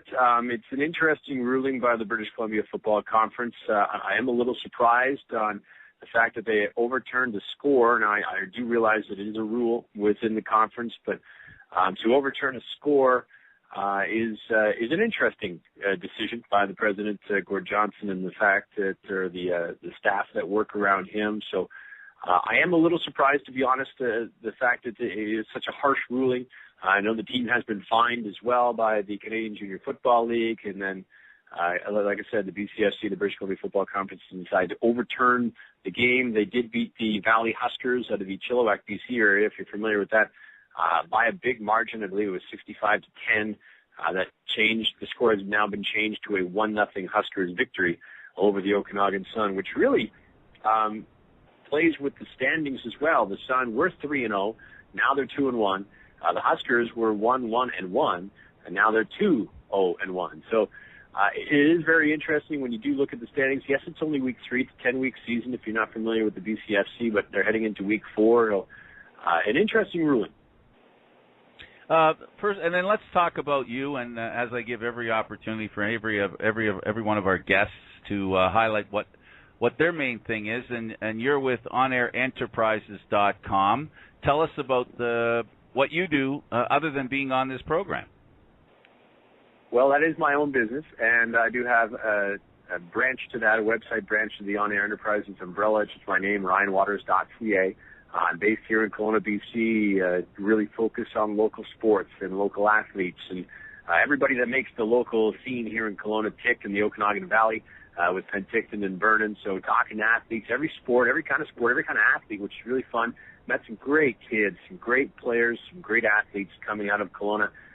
When you look down some of the rosters in professional sports and on the Olympic stage, there is a smattering of Kelowna athletes. And now that they're starting to get into more collegiate levels, and the university here in Kelowna, UBC Okanagan, has really produced some wonderful athletes, and it's been certainly fun getting to know those kids and getting to know their story, and that's what the website's all about, and getting to know everybody who is in the world of sports here in the Okanagan Valley.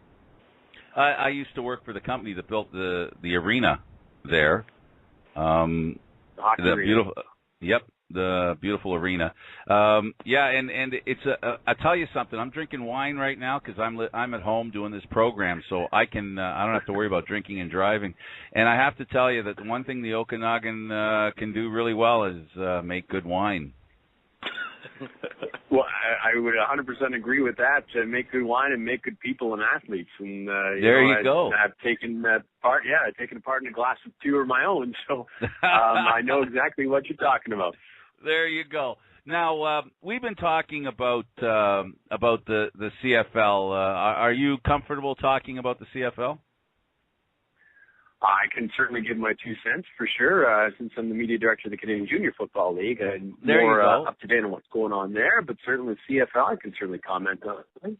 Well, when now, because you're here, and guys, follow me on this. This is where we're changing, and we're a little late. We wanted to talk about the Canadian Junior Football League and what it means to the Canadian Football League. So when I said about the Canadian Football League, I wasn't really referring to the game itself of the Canadian Football League, but more or less the feeding ground that is the CJFL. What contribution do they make, Mr. Waters, to the CFL, and how can they contribute better in the future? Well, yeah, you look no further than the BC Lions and Andrew Harris. Andrew has just been outstanding for the Lions the last couple of years. He's a product of the Canadian Junior Football League and the BCFC with the Vancouver Island Raiders. He set so many records in the Nanaimo.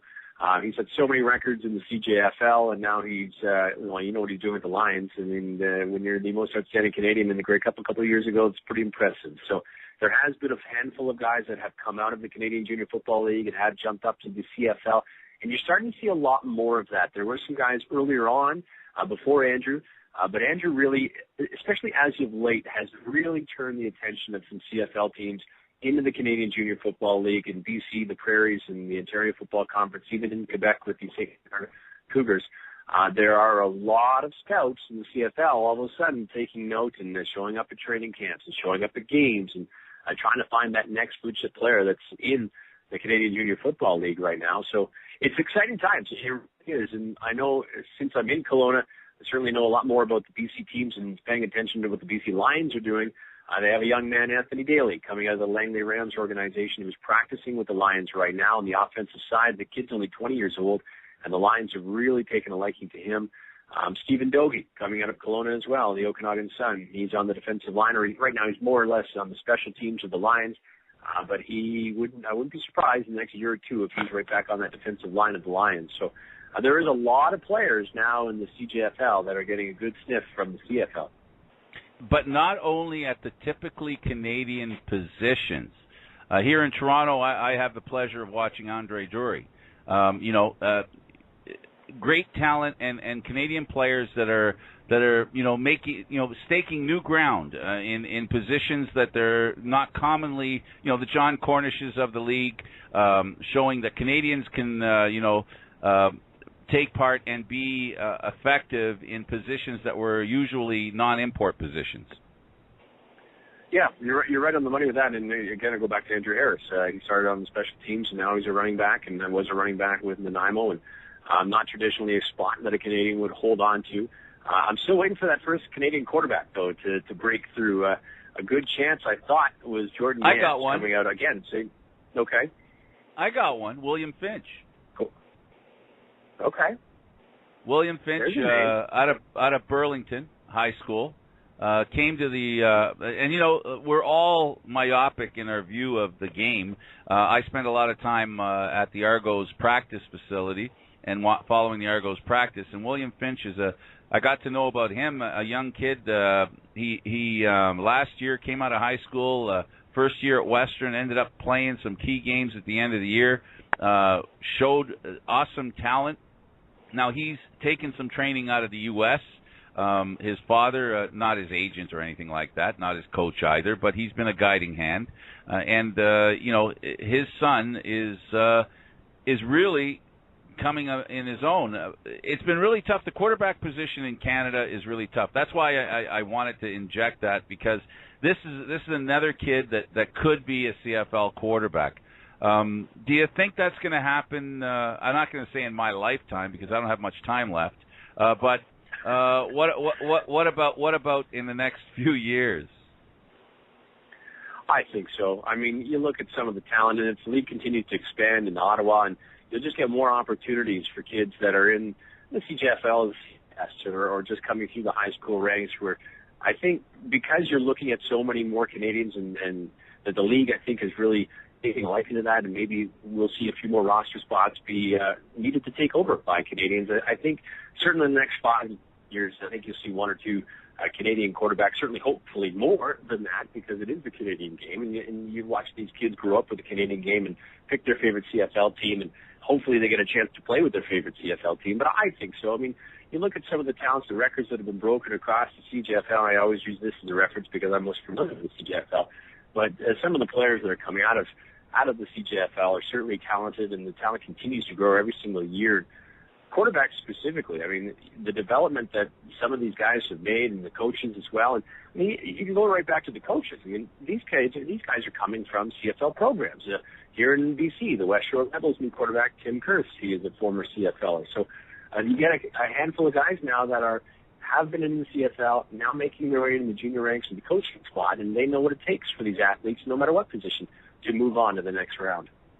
Brian, how about you? Do you have a comment or something you want to add on what you've heard so far about junior football in Canada?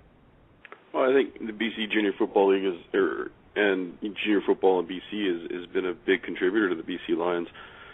You know, as he talked about, you know, the Lions have come up with several good players there, and you know, Andrew Harris is of course the crown jewel. But you know, I think you know, the Lions have benefited greatly from local football, and hopefully, as he said, the word might be out now, so hopefully it continues for the Lions.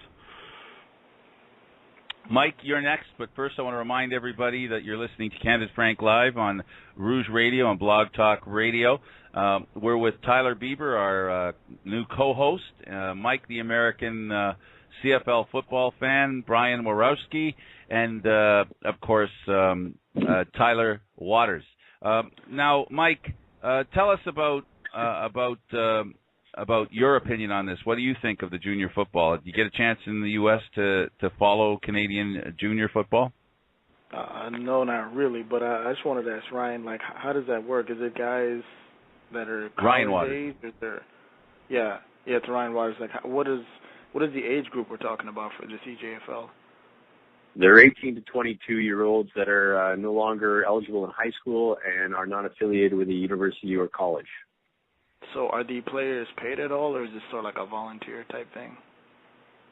No, the players are not paid. If they are paid, they would become professionals.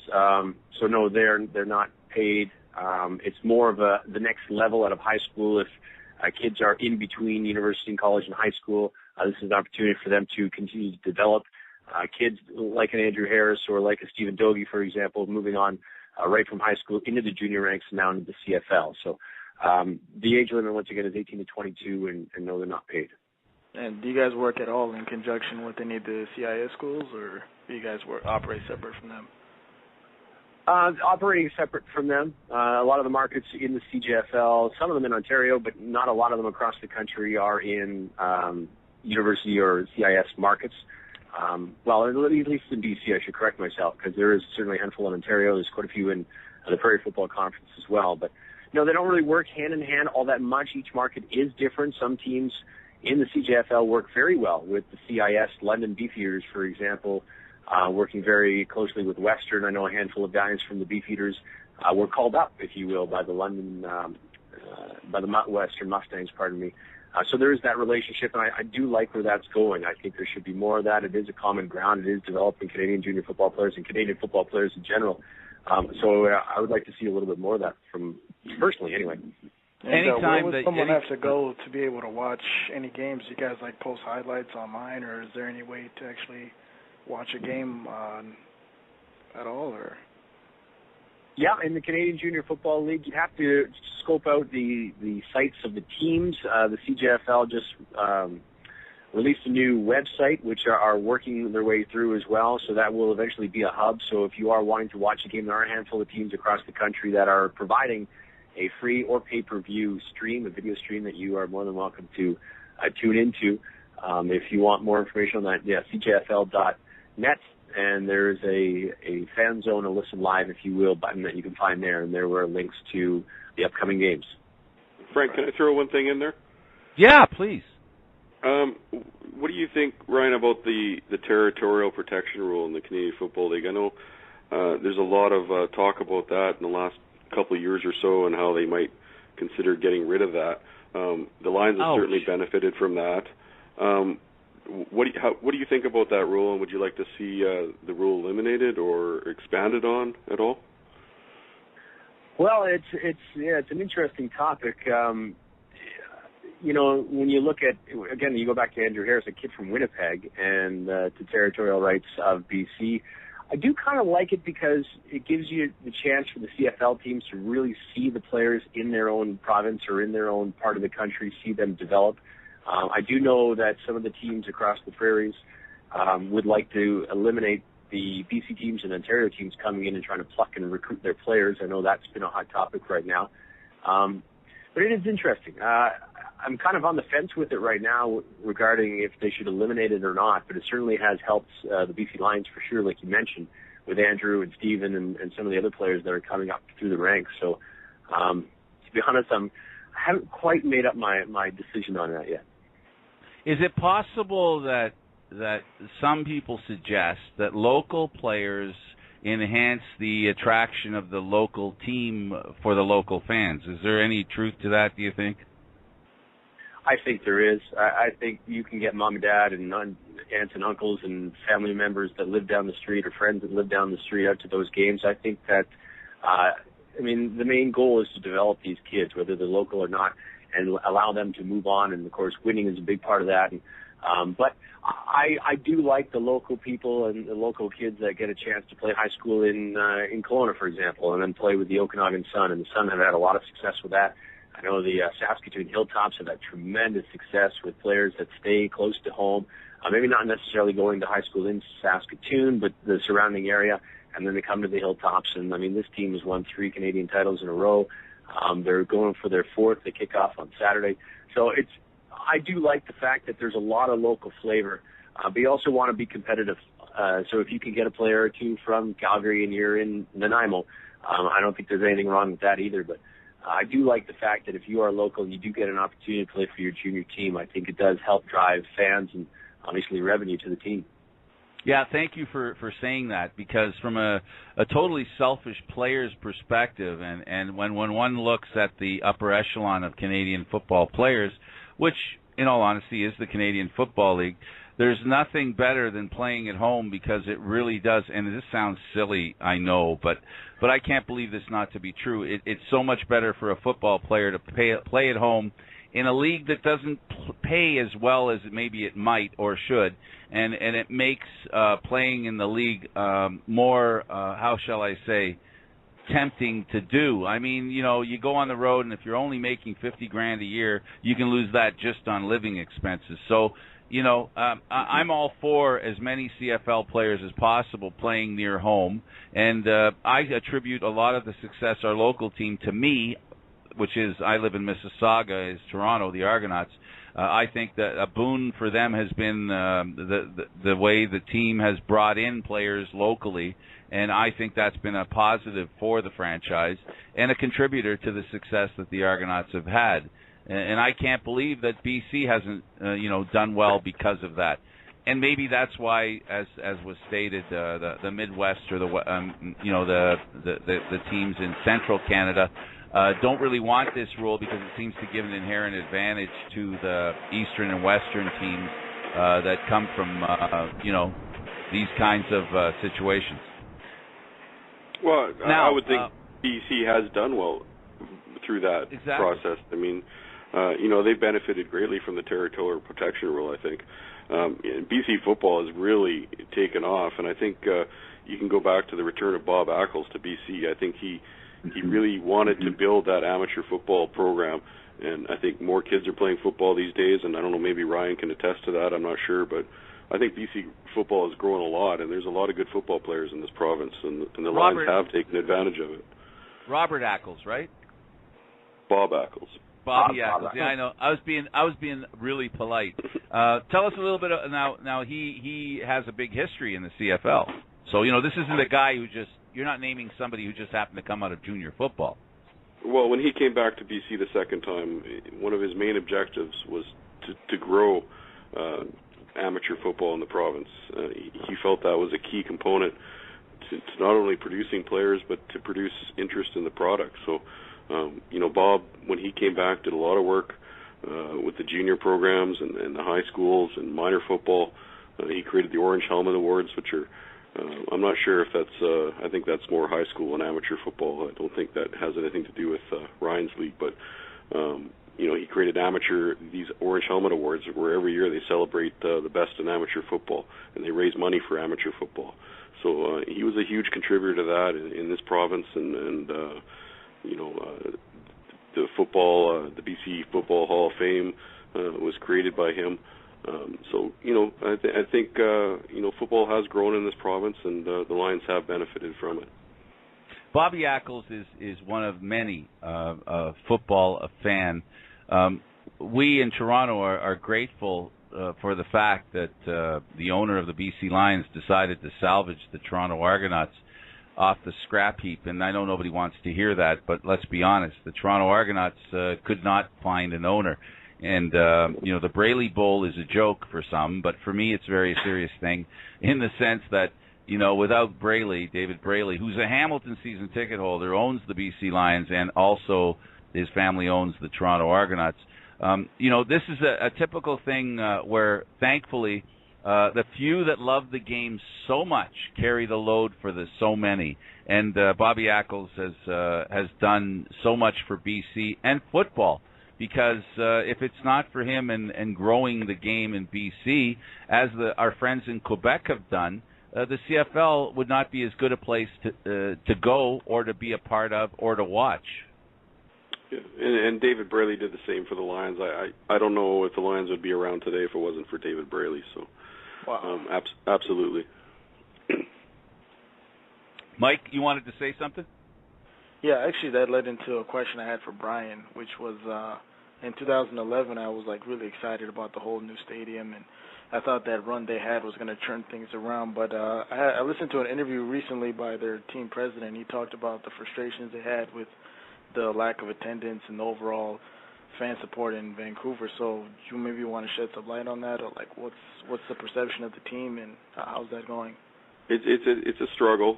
This is clearly a hockey town, and it's a constant battle to get the Lions into the media. And, you turn on sports radio in this town, and you're guaranteed to hear Canucks in the middle of summer. So, it is a battle for the Lions, and we have had one of the best summers I can ever recall. I've been here 30 years, and I've never had a summer like this in Vancouver. So, I think in Vancouver, where it rains all the time, and then we get this beautiful weather for almost 2 months now, it's tough to get people to do other things than spend time outdoors. So after, the Lions have traditionally had lower crowds in the summer, and they build after Labor Day. So I would expect that trend to continue. But yeah, after the Grey Cup in 2011, they did not really see a spike in attendance. So Grey Cup here again next year. The team's going to have to remain competitive to be there or to be contending for that Grey Cup. But yes, there needs to be things done to improve interest in the club. I don't know whether some more lower price tickets for some of the cheaper seats in the house can be arranged, but it's a tough sell here in the summertime, that's for sure. I think the sacrifice has to be made. I'm sorry, go ahead. No, it's okay. There's a sacrifice that has to be made by the teams, Brian. We have the same problem here with the Argonauts, where people have a lot more other things they can do than go to a football game in the middle of the summer. And I think you're right. The same thing's going to happen. Hopefully, that the Argos will draw more attendance after Labor Day, and yes, equally after the Grey Cup. One would have hoped that the Argos attendance figures would spike. And disappointingly, they have not, and it's too bad because you got a Grey Cup champion, and you're drawing 18,000. Now, admittedly, it's midweek games, Tuesday games. A little tough to draw people at that time, I guess. So these are typical challenges that we have, and I'm glad to have this program, and I'm really happy to have you on because I'm beginning to understand how much the other teams in the CFL relate to the team that I follow. It's a good thing that you guys are here, and I really appreciate the fact that Mike, our American CFL fan, is here, Tyler Bieber, and we'll get to you, Tyler, next, Brian Wawryshyn, and, of course, Ryan Waters, whose interest is the CJFL. You're listening to Blog Talk Radio and Rouge Radio. The show is Candid Frank Live. I'm Frank Stanisci, your host. I hope you're enjoying the program thus far. If you want to make a contribution, you can call us at 714-242-5250. That's 714-242-5250. And if you want to get on Skype, you can do that as well without phoning. It just requires you registering with Blog Talk Radio. I don't think there's any cost. It's just, give us your name, tell us who you are, and where you want to go to. It's real simple. So, tonight so far we've talked about Saskatchewan, the fact that they lost the game. Will it continue? Is this the beginning of a slide, or is it just a blip on their radar? The Owls' demise, we've talked about that. The BC Lions' den, of course, with Brian, and we've talked a lot about BC football, right from the pro ranks down to the CJFL. We've talked about Winnipeg, and we haven't talked about Calgary, Edmonton, Toronto, and Hamilton. We'll start with them again next week because we're down to our last 12 minutes. And I really do, because it's my fault that we didn't get to the CJFL part of the program soon enough. I'd still like to talk about minor football. Is there something else that we can talk about that you feel needs to be known, Ryan, Mr. Waters, as far as CJFL that we haven't discussed thus far? Just talking about the Canadian Junior Football League and the fact that the other two conferences begin play this coming weekend. The Prairie Football Conference, they open play in Edmonton. The two Edmonton teams, the Huskies and Wildcats, begin on Saturday. Then on Sunday, the defending Canadian Bowl champion, the three-time defending Canadian Bowl champion, Saskatoon Hilltops, will get going with the rest of the conference. And then in Ontario as well, in your neck of the woods, they'll begin play on Saturday as well with all teams in action. So it'll be nice to have now all three conferences playing. The BCFC, they'll be entering week number 4 of a 10-week season. The Prairies and the Ontario Conference play just 8 games. So it'll be nice now that all Canadian teams, all Canadian junior teams will be in action this coming weekend. So I think that's worth note. If you are a junior fan, you want to see some good football, the stars of tomorrow, as they say, you can check out your local markets and see some good football, some good up-and-coming kids, and hopefully you know some of those kids in the local market with some of the fans there. So, like I said, it'll be nice to have all three conferences finally playing in the Canadian Junior Football League. Well, I mean, my neck of the woods, Brian. I'm sorry, Brian, Ryan. My neck of the woods. I mean, I could walk over to the CJFL headquarters in Burlington. So, I think my neck of the woods is pretty important. I mean, your own backyard, then. Maybe not even. You don't even go to the woods. You just go to your back door, have a barbecue, and watch some Burlington Braves. Yeah. No, hey, listen. Let's face it. The thing about football in Canada is that it is very popular, but it seems to be a well-kept secret. I don't understand it. But one thing is for sure, that football players, not just the fans, not just the coaches, we know that the fans are dedicated to their teams. We know that the people who try promoting football, like guys like Bobby Ackles that we talked about, there are high-profile people who go back into the minor football ranks. We got a guy who left the Toronto Argonauts. He was the captain of the defense. He's coaching football in Halton. We do know that people who love the game of football really love the game of football. I had the good opportunity, thank you to Jason, our producer, Jason Sperling, our executive producer. He introduced me to many a prospect in the CFL, many of them in the first round, and I had a chance to interview them. These people love the game, just like we do. And that's the irony here, is that while the game is not popular with the mass society, the people that do love the game make up for it in their their heightened intensity and desire to promote the game, and that's what makes football different in Canada, than anywhere else, specifically the United States. There are some real dedicated people, and I'm assuming, Brian, that Brian and Ryan, you guys are really dedicated when it comes to football. Yeah, I devote a lot of my free time to it. That's for sure. I go to Grey Cup every year. It doesn't matter if the Lions are in it or not, and the CFL season is my time of year, and football season in general. I'm an NFL fan as well, so I'm a football guy for sure.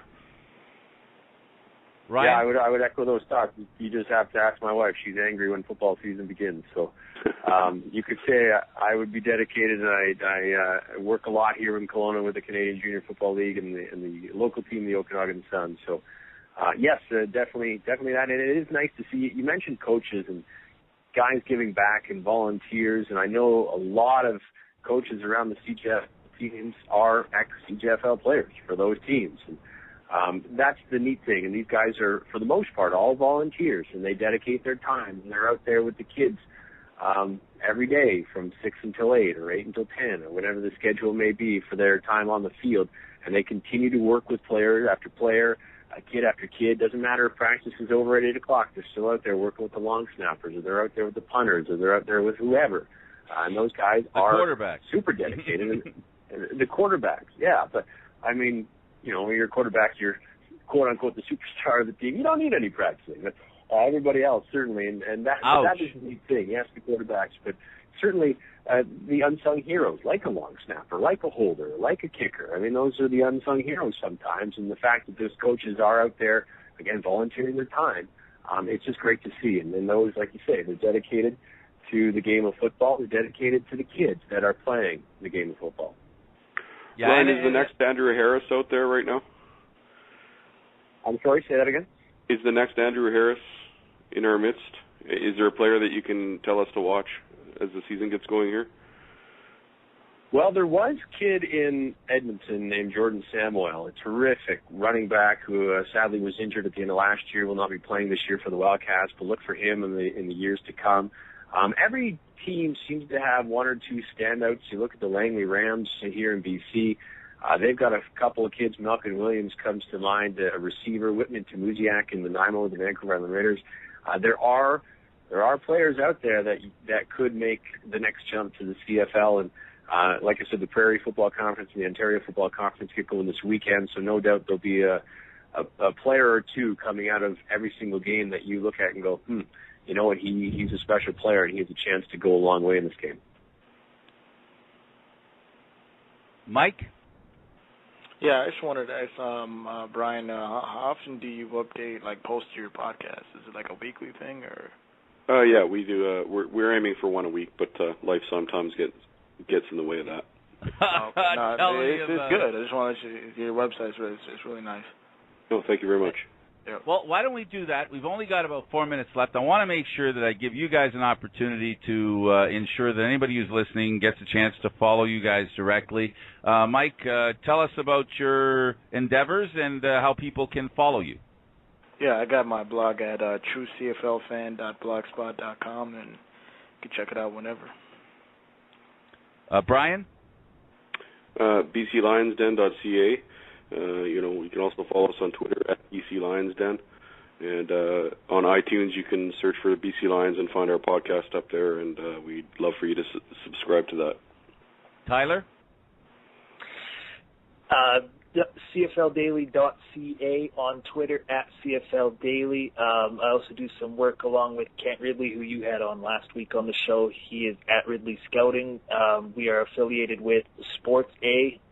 sportsa.ca, at sportsa on Twitter, as well as topprospects.ca and topprospectscbn on Twitter. If you're in high school and you want to make your next step to the next level, perfect place to start. Get found, get recruited, topprospects.ca. And one quick shout out to my main man. He is the best guy to go to for Winnipeg Blue Bombers information.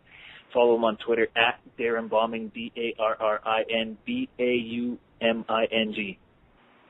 Perfect. And, of course, last but not least, Ryan Waters.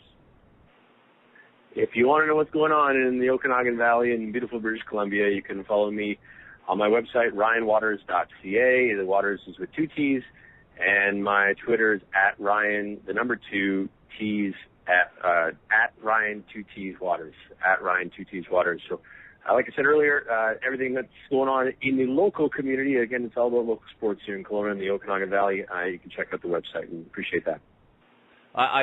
Gentlemen, I truly appreciate your contribution here tonight. I'll tell you that you are listening to Candid Frank Live on Blog Talk Radio and, of course, Rouge Radio. And let me remind you, folks, this is all about football, and we're all here for the same reason. That is the promotion of football in Canada. We talk about the Canadian Football League because the Canadian Football League is the epitome of what everybody in Canada that plays football wants to be a part of. Thank you for tuning in to Candid Frank Live. We'll see you again